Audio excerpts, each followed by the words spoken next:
అందరికీ నమస్కారం అండి. నమస్కారం అండి. నమస్కారం మూర్తి గారు. శ్రావణి గారు. మనం సంగీత భారతి సెకండ్ ఎపిసోడ్ ఇవాళ స్టార్ట్ చేస్తున్నాము. ఎందుకంటే ఫస్ట్ ఎపిసోడ్‌కి, సెకండ్ ఎపిసోడ్‌కి చాలా కుతూహలం పెరిగినట్టుంది మనలో. ఇంకా తెలుసుకోవాలి అనేసి.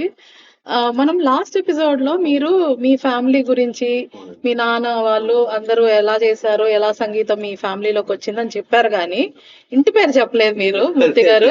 సో, మీ ఇంటి పేరుతో సహా ఇంకొకసారి మీ ఒక షార్ట్ ఇంట్రొడక్షన్ మీది. తప్పకుండా అండి. మా ఇంటి పేరు గోటేటి. మాది వెస్ట్ గోదావరి నేటివ్ అండి. అయితే మా తాతయ్య గారు, మా ఫాదర్ కూడా మెడ్రాస్‌లో అప్పట్లో ఇండిపెండెన్స్ ముందు మెడిసిన్ చదివారు. అప్పట్లో ఎంబీబీఎస్ ఉండేది కదా, అప్పుడు ఎల్ఎంపీ అని ఉండేది. అవును. అది చదివారు. అలాగే మా నాన్నగారు కూడా మెడ్రాస్ మెడికల్ కాలేజ్‌లోనే ఎంబీబీఎస్ చేశారు. 65 కంప్లీట్ చేశారు. ఆ తర్వాత అక్కడే ఇంటీరియర్‌గా అక్కడ తమిళనాడులో వర్క్ చేశారు. మాకు ఒక ఎల్డర్ బ్రదర్ ఉన్నారండి, వాసుదేవరావు అని. సెటిల్డ్ ఇన్ అమెరికా అన్నమాట. అక్కడ ఆయన క్లినికల్ రీసెర్చ్ దాంట్లో మంచి పొజిషన్‌లో ఉన్నాడు అక్కడ. సో వాళ్ళ ఇద్దరు కూడా డాక్టర్స్, మెడికల్ డాక్టర్స్ అండి. సో నాకు ఒక అబ్బాయి, అతనేమో ప్రస్తుతం హీఈస్ డూయింగ్ ఎంబీఏ అనమాట. మంచిదండి. మీరు ఇప్పుడే లాస్ట్ ఎపిసోడ్ లో మీ ఫస్ట్ నేమ్ తెలిసింది, ఈ ఎపిసోడ్ లో మీ ఇంటి పేరు కూడా తెలిసింది. ఏమో శ్రీకాళి, తను జస్ట్ హౌస్ వైఫ్. అది ఇంకోటి నాకు ఫస్ట్ ఎపిసోడ్ లో నుండి నాకు ఇంకొక ప్రశ్న ఏంటంటే, నాకు అంటే మాలాంటి వాళ్ళకి యూజువల్ గా తెలిసేది ఏంటంటే సంగీతం అనగానే సరస్వతి అమ్మవారు అనుకుంటాం కదా. మీరు లాస్ట్ ఎపిసోడ్ లో సడన్ గా శివుడి నుండి మొదలైన సంగీతం అన్నారు. నాకు అది కొంచెం అర్థం కాలేదు. అది కొంచెం చెప్తారా? అంటే శివుడుకి సంగీతంకి ఏంటి లింక్? అసలు అది సంగీతం అనేది ఎక్కడ నుండి మొదలైంది? అంటే మనకి అంటే శబ్ద బ్రహ్మం, నాద బ్రహ్మం, ఇలాగ రకరకాల పేర్లు ఉన్నాయి దేవుడికి. శివుడిని ఇప్పుడు మనకి అసలు సంగీత శాస్త్రాల ప్రకారం మన వాళ్ళు చేసినటువంటి ఎన్నో రకాల ఉపనిషత్తుకి తీసుకోండి, వేదాంతకుని వెళుతుంది కదా, పరమేశ్వరుడి నుంచి అసలు నాదయోగం అనేది ఆవిర్భవించిందని చెప్పేసి చెప్తారు. అలాగే మీరు సైంటిఫిక్ గా చూస్తే సృష్టి అంతా కూడా ఒక నిరంతరం ఒక వైబ్రేషన్ లో ఉంటుంది. సో దాన్ని మనం శబ్ద బ్రహ్మం అనొచ్చు, నాద బ్రహ్మం అనొచ్చు, రకరకాల పేర్లు పిలుస్తాం. అలాగే సంగీతంలో కూడా హైయెస్ట్ లెవెల్ అంటే నాదబ్రహ్మం. సో పరమేశ్వరుడిని డైరెక్ట్ గా నాదయోగం అంటే నాదయోగి లేదంటే అట్లా చెప్పుకోవచ్చు బ్రహ్మస్వరూపం. సో ఈ యొక్క మన వాళ్ళు అందించిన శాస్త్రాలు, మన ఎంతో మంది సంగీత కళాకారులు అందించినటువంటి దీని గురించి కూడా మీకు ఏంటంటే శివుడి నుంచి సరస్వతి అమ్మవారికి, సరస్వతి అమ్మవారి నుంచి హనుమంతుడికి, సూర్యుడికి, నారదుడికి, ఈ ముగ్గురికి, సూర్యుడికి, నారదుడికి పాట పాడతారు. సరస్వతి అమ్మవారు అంటే సరే, కానీ హనుమంతుడు కూడా, ఆంజనేయ స్వామి కూడా పెద్ద మహానాదయోగి ఆయనకి ఒకసారి మీకు నారద తుంబురు సంవాదం జరిగింది. అంటే నారదుడికి తుంబురుడికి మధ్యన ఒక పోటీ వచ్చింది అనమాట. అంటే వాళ్ళు ఏంటి సంగీతంలో అతి గొప్ప స్థాయికి వెళ్ళి ఆ సంగీతంతో ఎన్నో వాళ్ళు ఈ మిరకల్స్ లాగా చేసేవారు అనమాట.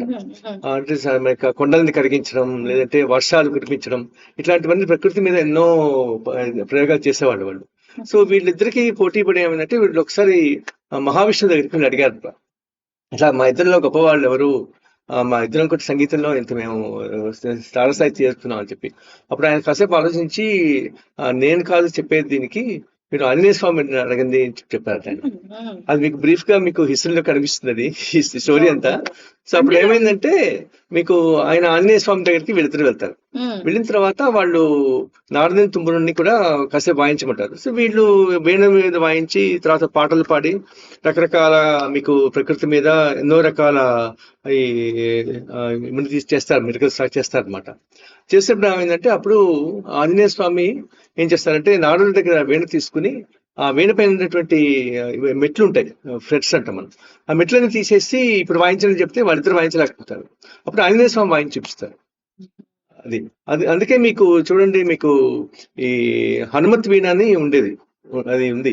హనుమత్ వీణలో ఉండేటువంటిదే మీకు గోటువాద్యం. దాన్ని ఒక విధంగా చెప్పండి హనుమత్ వీణ అని చెప్పాలి, ఎందుకంటే ఫ్రెట్స్ ఉండవు దానికి, ఫ్రెట్లెస్ వీణ అనమాట. అది చాలా విషయాలు చెప్పారండి. ఎందుకంటే శివుడికి అంటే మనం నటరాజ స్వామి, నాట్య శాస్త్రానికి శివుడికి సంబంధం ఉంది అనుకుంటాం, కానీ సంగీతం కూడా శివుడి దగ్గర నుండే మొదలైంది. తర్వాత సరస్వతి అమ్మవారికి, హనుమంతుల వారికి అనేది అసలు మా ఊహలో కూడా తెలీదు. మంచి విషయాలు చెప్పారు. సో, ఇలా వస్తూ అసలు ఇప్పుడు ప్రస్తుతం కాలమాన పరిస్థితుల ప్రకారం అనుకోండి, మనం సంగీతం అసలు ఎందుకు నేర్చుకోవాలి? చాలా మంచి క్వశ్చన్ అడిగారు. సంగీతం ఎందుకు నేర్చుకోవాలనేది క్వశ్చన్, అందులో భారతీయ సంగీతం నేర్చుకోవాలనేది ఎందుకు అదొక క్వశ్చన్ అది. అంటే ఇంతకు ముందు ఎందుకంటే అండి ఇప్పుడు ఈ సోషల్ మీడియా ఇవన్నీ వచ్చేసి ఏంటంటే ఎలాగో టీవీ పెడతాం కదా, ఆప్షన్స్ వింటాం కదా, పెరిగిపోయాయి. మొబైల్లో పెట్టుకుంటాం కదా, వింటాం కదా అనుకుంటాం. కానీ మనం ఎందుకు నేర్చుకోవాలనేది, నేను కూడా తమిళనాడులో ఉన్నాను కాబట్టి మన శంకర మఠంకి వచ్చిన భక్తులు గాని ఎవరన్నా చూస్తే చిన్న పిల్లల నుండి వస్తారు, కూర్చుంటారు, అలా పాడుకుంటూ వెళ్ళిపోతారు. అసలు వాళ్ళు ఎంత ఏజ్ లో మొదలెట్టారు, ఎలా నేర్చుకున్నారు అనేది ఒకటైతే అసలు మనం ఎందుకు నేర్చుకోవాలి అనేది కూడా చెప్తారా? చాలా మంచిది క్వశ్చన్ అడిగారు. ఎస్పెషల్లీ భారతీయ సంగీతం వస్తే ఏమవుతుందంటే, నార్మల్ గా ఇండియాలో ఇప్పుడు ప్రస్తుతం దక్షిణాదికి తీసుకోండి, ఉత్తరాది తీసుకోండి, ప్రతి ఫ్యామిలీ జరిగిందంటే ఇంట్లో అమ్మ నాన్నగారు చెప్పారనో, అంటే ఇంట్లో ఫ్యామిలీలో ఉందనో, లేదంటే ఇది ఒక చాలా డివైన్ ఆర్ట్ అనో అట్లా నేర్చుకోవడం జరుగుతుంది. కానీ ఏంటంటే ఇది కొంచెం మనం ఇంకా డీప్ గా వెళ్ళాలి దీనికి. ఇది అసలు మన సంగీతానికి మిగతా సంగీతాలకి ఉండేటువంటి మెయిన్ డిఫరెన్స్ ఏంటంటే, భారతీయ సంగీతం ఫస్ట్ నుంచి కూడా ఒకటి, ఇది పరమేశ్వరు నుంచి ఆవిర్భవించింది. దీనికి గంధర్వ వేదం అని కూడా పేరుంది భారత సంగీతానికి. గంధర్వ వేదం అని కూడా అంటారు ఇది. ఎందుకంటే గంధర్వులు మెయిన్ గా దీన్ని యూజ్ చేసుకునేవాడు. ఇక దేవతలే సంగీతాన్ని ఎన్నో వాళ్ళకి కావలసిన కోరికలు తీర్చుకోవడానికి సంగీతాన్ని ఉపయోగించుకున్నారు.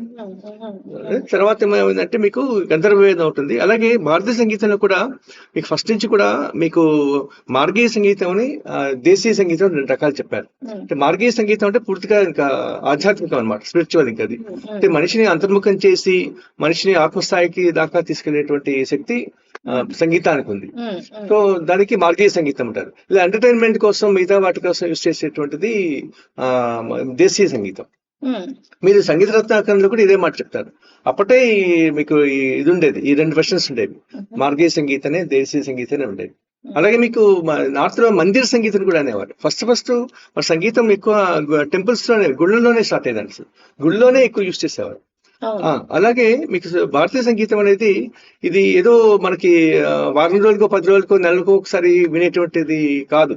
ఇదేంటంటే మనకి ఈ యోగా ఎట్లాగనో మీకు నాద యోగా ఫర్ మైండ్ అంటే normal yoga for body, so అలా చెప్పుకోవచ్చు అనమాట మనం.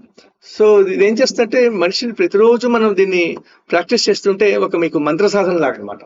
మంత్ర సాధన మనం ఎప్పుడో ఒక్కొక్కసారి చేయం కదా, ప్రతిరోజు చేస్తాం. వీలైతే రోజుకి 2 సార్లు కానీ 3 సార్లు కానీ అదే మంత్ర సాధన చేస్తాం. అలాగే నాదయోగం కూడా అంత ముఖ్యమైనది.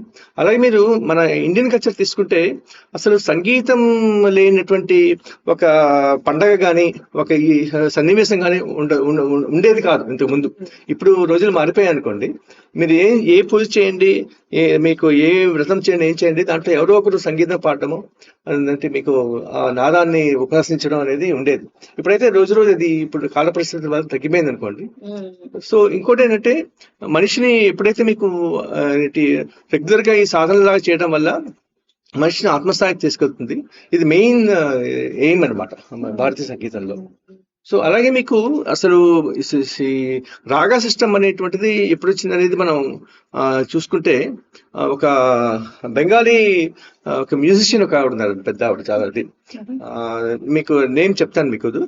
సో ఆవిడ చెప్పింది ఏంటంటే, అసలు సృష్టి ఆదిలోనే పంచభూతాలు ఏర్పడడానికి కూడా మీకు ఈ రాగాల ద్వారా శివుడికి 5 ముఖాల నుంచి 5 రకాల రాగాలు వచ్చాయని చెప్తారు. అంటే శ్రీరాగం, వసంత రాగం, తర్వాత ఏమో మీకు భైరవ, ఇలా 5 రాగాలు చెప్పారు మనం. ఈ 5 రాగాల నుంచి పంచభూతాలు ఏర్పడ్డాయి అని చెప్పారు. అంటే దాన్ని బట్టి చూసుకుని ఏంటంటే, మీకు సృష్టి ఆది నుంచి మీకు సంగీతం యొక్క ఇన్ఫ్లుయెన్స్ ఉంది సృష్టి మీద. అలాగే ప్రకృతి మీద శబ్దం యొక్క ఇన్ఫ్లుయెన్స్ చాలా ఉంటుందండి. సో ప్రకృతిని శాసించగలిగినటువంటి ఆ శక్తి సంగీతానికి ఉంది.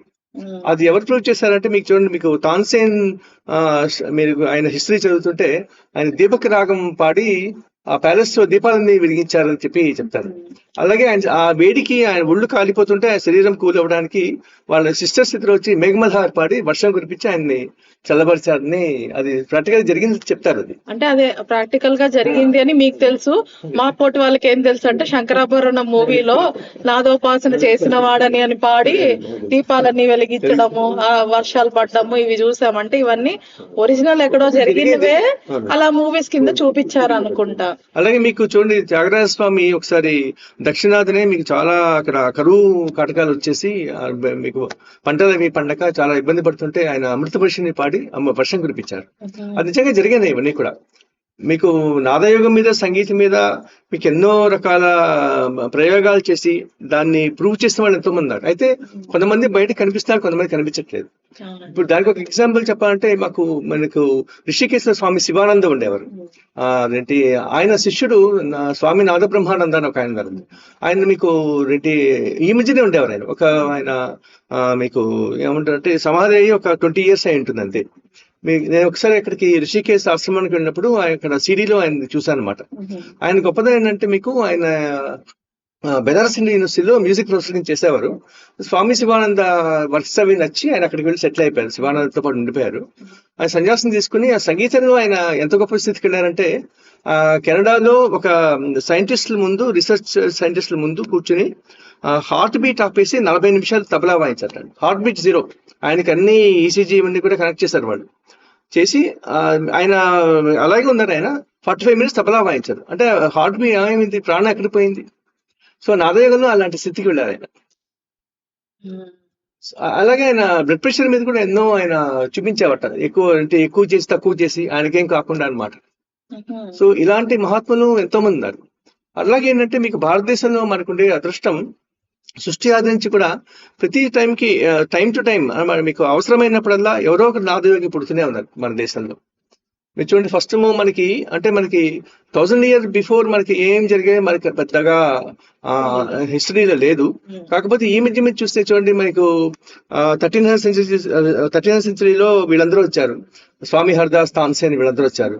తర్వాత 1600 చూసుకుంటే మీకు త్యాగరాజ స్వామి, దీక్షితారు వీళ్ళందరూ వచ్చారు. అంటే అలాగే మీకు ఈ మధ్యన మీకు ఇంకా కొంతమంది మీకు కొల్లేగాల్ సుబ్రహ్మణ్యం గారిని ఒక ఆయన ఉండేవారు. ఆయన 500 కీర్తనలు రాస్తారు. ఆయన మహా మేధావి. తర్వాత మీకు సంగీతంలో చాలా గొప్ప స్థితికి చేరుకున్నారు ఆయన. అంటే నాకు తెలిసి ఏంటండి ఇప్పుడు అలాగా ప్రాంతం ఒకటే కాదు, మన దేశంలో ఇన్ని భాషలు, ఇన్ని స్టేట్స్ ఉన్నప్పటికీ ఈచ్ స్టేట్ లో ఒకటి ఆధ్యాత్మికంగా సంగీతము ఎవరో ఒకరు పుడుతూనే ఉన్నారు. తర్వాత లోక సంగీతం ద్వారా కూడా ఆ ఆచారాలు కూడా సంగీతం ద్వారా నెక్స్ట్ జనరేషన్ కి అందజేశారు. ఇప్పుడు నావి వాళ్ళంటే పడవలు దోసే వాళ్ళు వాళ్ళొక సంగీతం లాగా లోకల్ రాగాల్లో వాళ్ళు పాడుకోవడము, ఈచ్ ప్రాంతానికి పట్టి. ఇప్పుడు మీరు అన్నారు కదా, ఇప్పుడు సంగీతం అనేది 2 అన్నారు. ఒకటి ఆధ్యాత్మికంగా అన్నారు, ఒకటి అన్నారు. ఇప్పుడు ఏది నేర్చుకోవాలి కామన్ మ్యాన్? అంటే కామన్ మ్యాన్ అంటే మనకి ప్రతి ఫ్యామిలీస్ లో కూడా ఈనాళ్ళు ఒక 20-30 ఏళ్ల క్రితం చూసుకోండి, ఏ ఫ్యామిలీ అయినా ఈ క్లాసికల్ మ్యూజిక్ అనేది శాస్త్రీయ సంగీతం ఉండేది ప్రతి ఫ్యామిలీలో. అయితే నేను అబ్జర్వ్ చేసిన ప్రకారం ఈ శాస్త్రీయ సంగీతం అనేది రోజుకు రోజు మన సమాజం నుంచి దూరం అయిపోతుంది. నేను ఎందుకు చెప్తానంటే మా చిన్నతనంలో ఇంత త్యాగరాజ గాన కీర్తనలకి మనకి ఆ ఫెస్టివల్స్ కి వెళ్ళినప్పుడు మీకు ఆర్టిస్టులకి చిన్న స్లిప్స్ మీద రాసి పంపించేవాళ్ళం. ఈ కీర్తన పాడండి, ఈ రాగం పాడండి ఇట్లా చెప్పి. వాళ్ళు కూడా కొంతమంది ఆ టైంని బట్టి అప్రిషియేట్ చేసి వాళ్ళు పర్టికులర్ రాగం వాయించడం అన్నీ ఉండేది. ఇప్పుడు అలాంటి ఇదే పోయింది అసలు. అంటే ఇంకోటి ఏంటంటే అప్పుడు మీకు పెద్ద ఆర్టిస్ట్ వీళ్ళందరూ ఉండేవారు. సపోజ్ వేణు చూసుకోండి, ఈమని శంకర శాస్త్రి గారు, చిట్టిబాబు, పప్పు సోమేశ్వరరావు, లేదంటే మీకు మైసూరు దసరామయ్య గారు, ఆర్కే సూర్యనారాయణ, ఇలాగా చాలా మంది పెద్ద ఆర్టిస్టులు ఉండేవారు. అట్లాంటి ఆర్టిస్టులు ఈ రోజుల్లో కనిపించట్లేదు.